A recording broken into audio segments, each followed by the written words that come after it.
ફેલાયેલી અરાજકતા બાદ હવે આખરે શેખ હસીના પાસે શું છે વિકલ્પ તેના પર એક નજર કરીએ, ગ્રાફિક્સના માધ્યમે સમજવાનો પ્રયત્ન કરીએ। હવે બ્રિટનમાં લઈ શકે છે શેખ હસીના શરણ, અને બ્રિટનથી પરવાનગી ન મળે તો પણ તે ફિનલેન્ડમાં શરણ લેશે। જોકે હવે વિકલ્પ હિસાબે આગળ શું છે તે જોવું રહ્યું, અને વિદેશમાં રહીને યોગ્ય સમયની રાહ જોઈ શકે છે શેખ હસીના।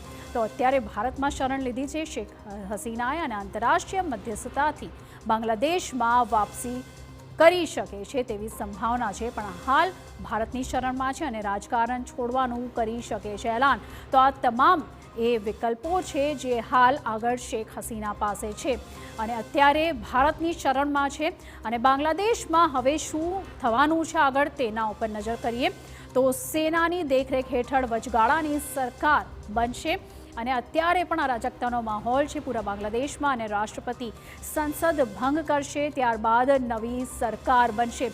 તો અત્યારે તમામ જે પ્રોટેસ્ટ છે તે ચાલી રહ્યો છે। પૂર્વ પીએમ ખાલિદા જિયાની પાર્ટી બીએનપી એટલે બાંગ્લાદેશ નેશનલિસ્ટ પાર્ટીની ભૂમિકા અહીં ખૂબ જ વધારે મુખ્ય રહેવાની છે। બીએનપીની સહયોગી પાર્ટી જમાતે ઇસ્લામી પણ મહત્વપૂર્ણ ભૂમિકામાં જોવા મળશે। અત્યારે ખાલિદા જિયાને જેલમાંથી છોડી દેવાઈ છે। ખાલિદા જિયાનો પુત્ર રહેમાન બની શકે છે પીએમ। તો અત્યારે ખૂબ જ કપરી પરિસ્થિતિ ચાલી રહી છે સમગ્ર બાંગ્લાદેશમાં, અને હસીનાની પાર્ટીના નેતાઓ અને સમર્થકોની ધરપકડ કરી લેવામાં આવી છે। તો તમામ જે પ્રદર્શનકારીઓ છે, હિંસક ઘટનાઓ તેમની અત્યારે પણ ચાલુ છે, અને ભારત